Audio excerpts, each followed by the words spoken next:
Yes. What is that? We're going to talk about that too, so don't forget your question. We are in the Stephenson's kitchen right now, and the reason we're in the kitchen is because that's where the servants would probably have done a lot of their work, and that's the subject of what we're going to be talking about this morning, are the indentured servants that belonged to the Stephensons. Now, when the Stephensons lived here, this was a 180-acre farm, and obviously they needed people to work the farm. And in the early days of the Illinois Territory, slavery was illegal. So in order to get around people having slaves, as the Stephensons did and the Edwardses did, Edwardsville is named after, they called them indentured servants, and they had to register them at the courthouse.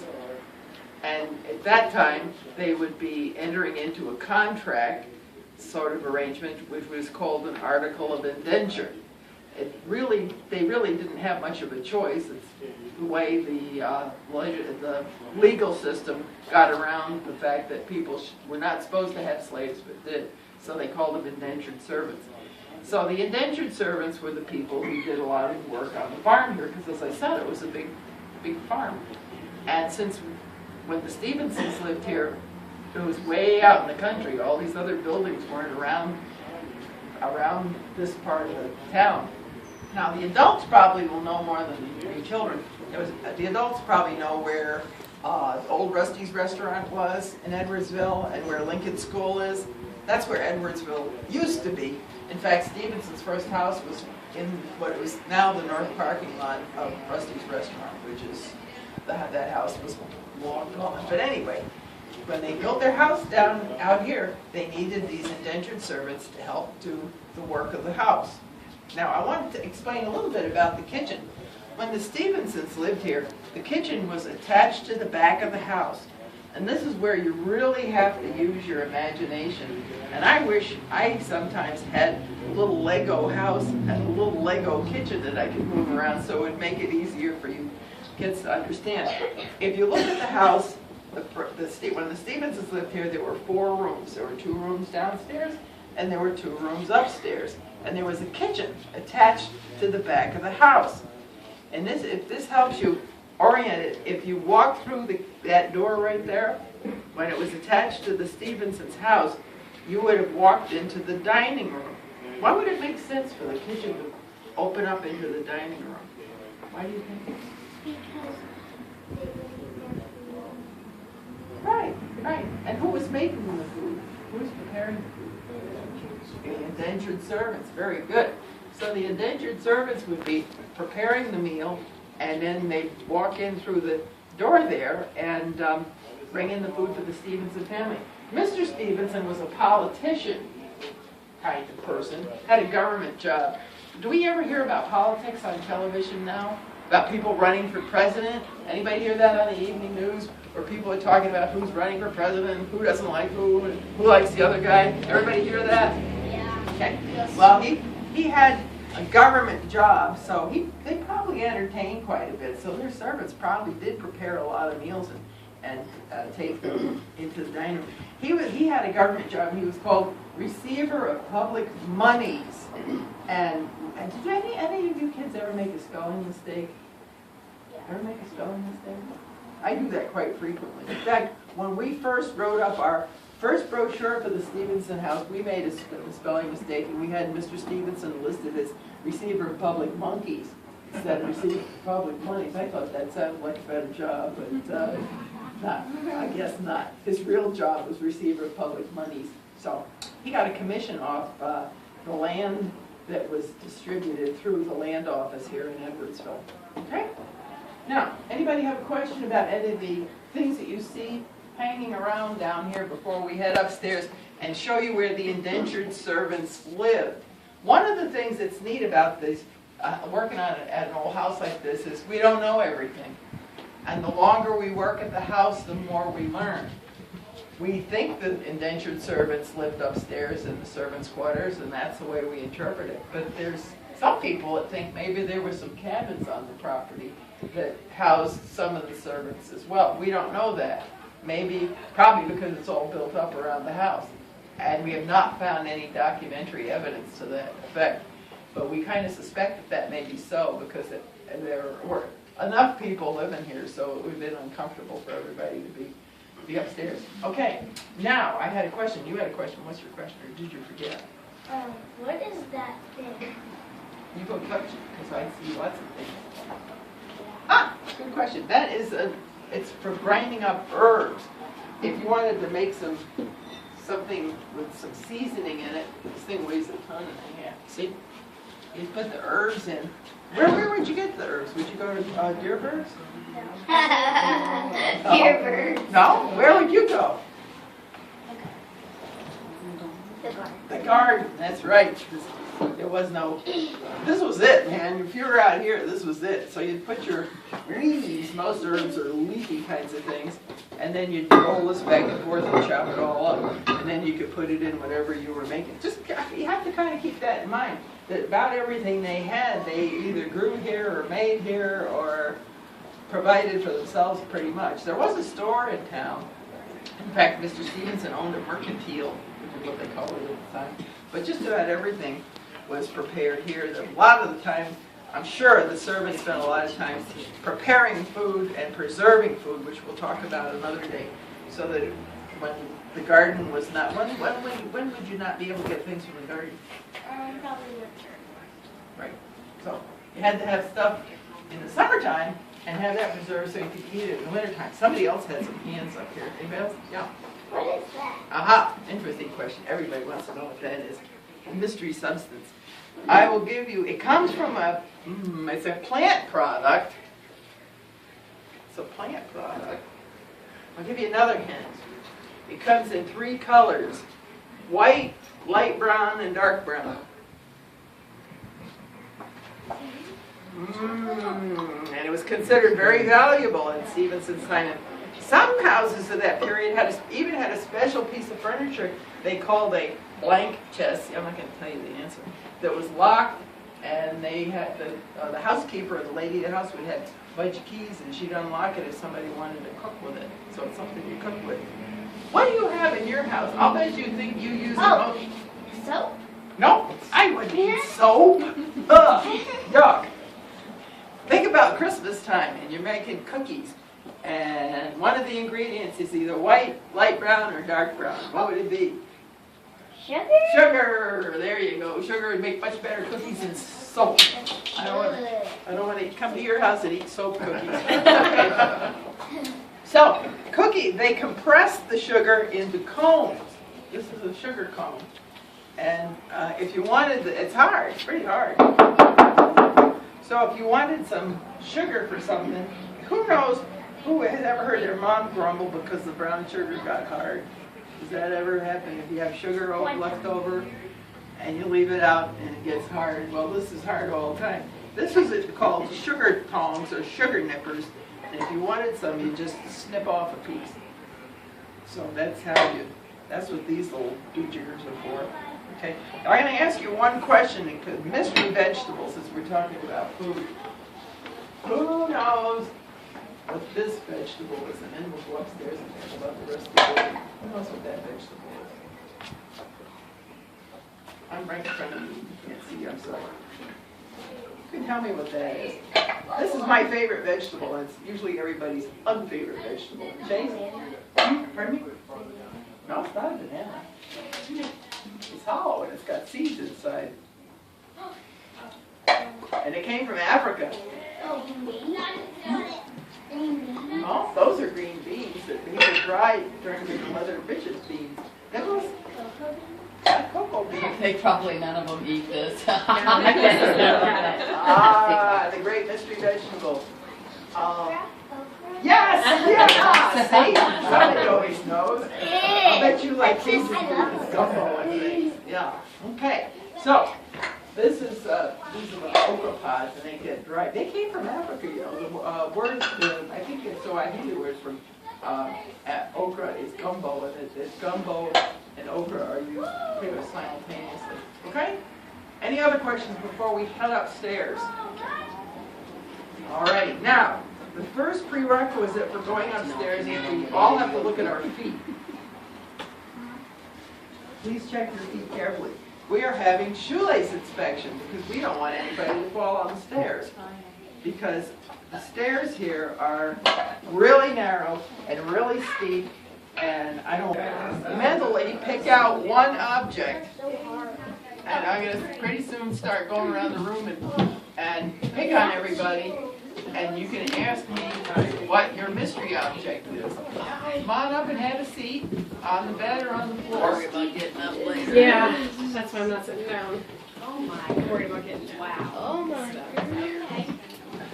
I imagine they didn't go running down the stairs very fast at night, I'll tell you that. They wouldn't have been landing in a heap in the bottom. Okay, one other point I want everybody to make note of is the window that's there.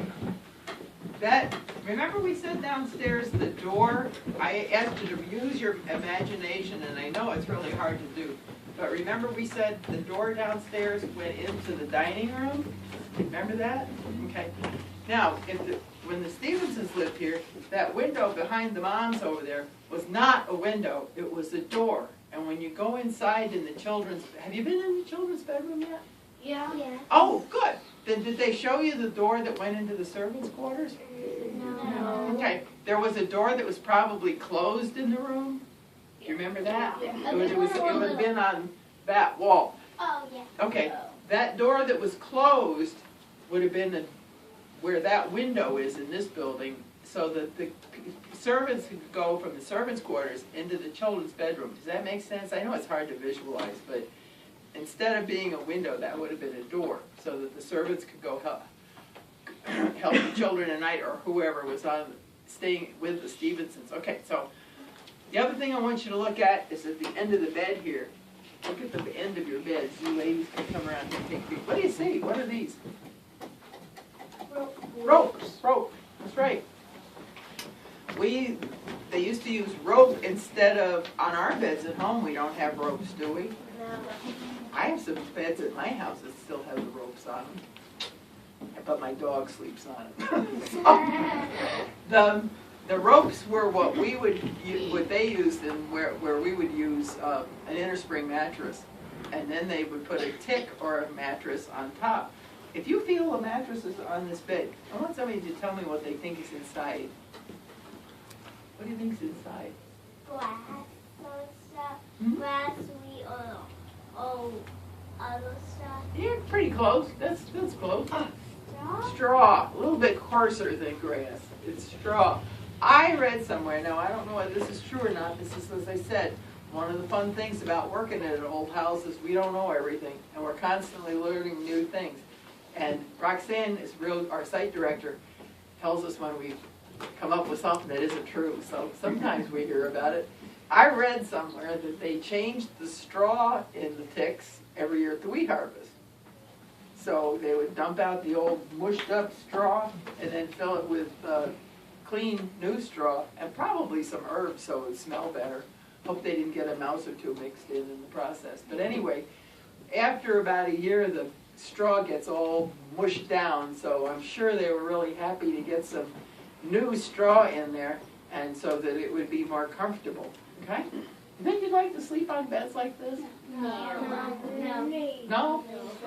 The other thing, tell me what's the difference between, since you've been in the children's bedroom already, what's one difference between the children's bedroom and this, we'll call this a bedroom for lack of a better term. Nicholas? That they're kind of low to the ground. The beds are lower to the ground, that's right. Yeah, what's another difference? The children's beds were more fancier. It was fancier, that's right. And the rest didn't have straw in them. Okay. They had newer straw, actually. And then they had some feather beds too, didn't they? That are nice and soft. But things are fancier, yes, sir. They didn't have all these work things. That's right. That's a very good point. They didn't have tools in their bedroom. So this was the servants' quarters. A lot of the things that are in here are tools.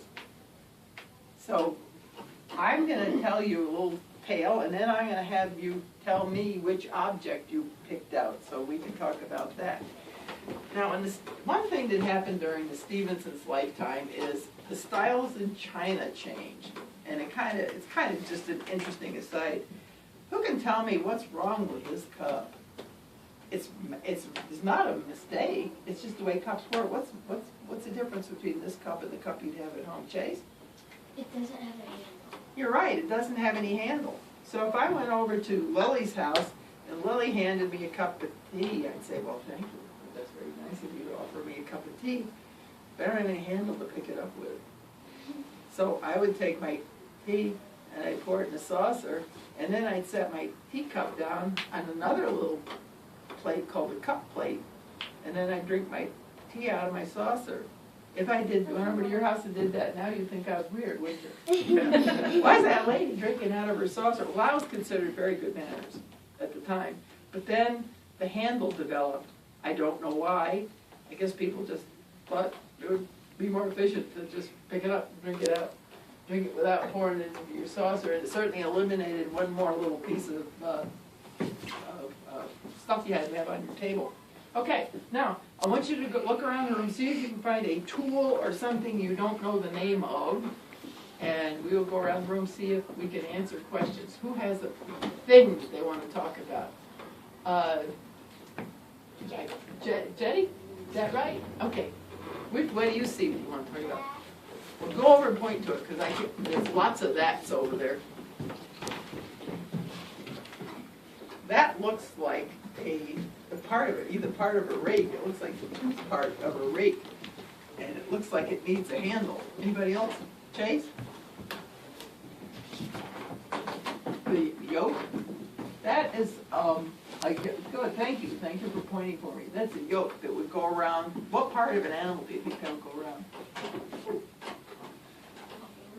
Well, what part of the horse? It could be a horse, it might be a smaller animal. The neck. The neck, that's right. And because animals were used for pulling things. In fact, people even used to have dog carts. They'd have a big dog, they could hook up their dog to the dog cart. Yes? That miniature ladder thing. Okay, why don't you bring that out? That's interesting because that's a real servant job. Yeah, there we are. This is a brick mold. And believe it or not, you put all the clay in here and you pack it down, and then they let them dry, and then they take the bricks out, and then they fire them in a kiln, just like you'd fire and make bricks. And making bricks, believe it or not, was a kid's job. The servants, indentured servant children, one of their jobs was making bricks, which I find rather amazing, but that's, can you imagine how many times you'd have to refill this to make enough bricks for the Stephenson House? I just put it in. You put it in for next time? Oh, that's a good idea. There you go. Yes? What's this? Here, why don't you put this away while you're going over there? Thank you, dear. What's this thing for? Weighing things. It's a balance. It's for weighing things. Anybody else have a question? Lily. What do you think it is? Oh, I know.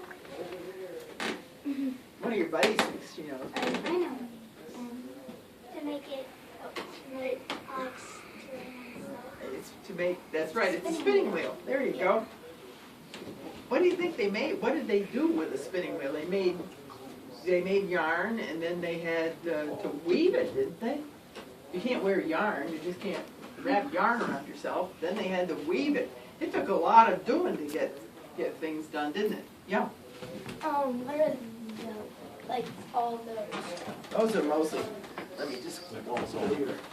I know. Most of these are gardening tools and things that people would use for rakes and scythes.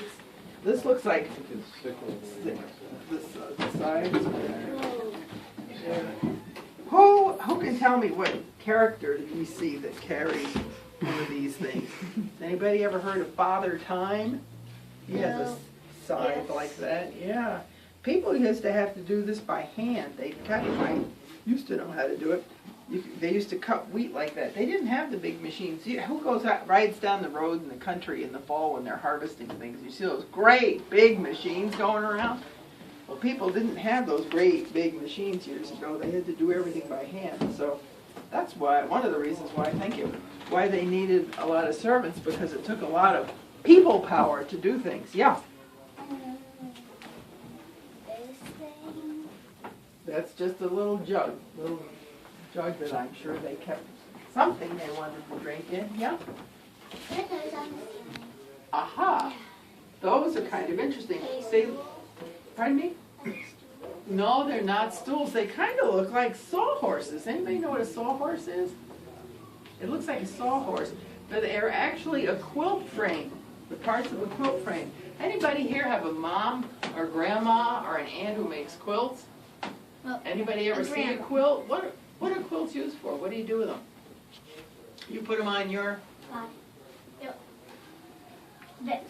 bed, right? So if you wanted to make a quilt, make all the little pieces of fabric and you sew them together.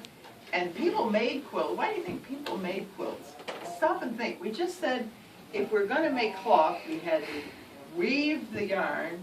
Then we had to use the spinning wheel to make the thread. Then we had to weave it together. And then we had to do all the stuff. It was a lot of work to make cloth, so we didn't want to throw anything away, right? What are you going to say? I think they used the coats for when it was like winter time. Yeah, bedclothes, good. Anyway, so you have all these little scraps of cloth, and you sew them all together, and then you make a sandwich. You have one big piece of fabric, and then some kind of batting in the middle. Sometimes it was wool, sometimes it was cotton, and then you had your piece on the top that had all the little pieces that had been sewn together. Usually people had sewn them together in the design. I ought to bring a quilt up here so I can show you. And then they would take these sawhorsey things down and set them up and then put poles in between them. And the ladies would roll up the quilt on one of the poles, and then they would, as they unrolled it, the ladies would take little bitty stitches to sew those 3 layers together. Remember I told you there was a bottom layer and then padding in the middle and then the piece on top. And if you were really good at quilting, you could make 14 stitches in an inch. That's hard. That's a lot of little teeny weeny stitches. But anyway, they did that for a number of reasons. Number one, they needed blankets and bedclothes, and number two, they didn't want to throw away all that cloth that they'd spent so much time making, and buying fabric from the store, if they could get it, was expensive. So people did that so they would not waste anything. And if we don't have any more questions, I think that's just about all our time, is it not? It is. Okay.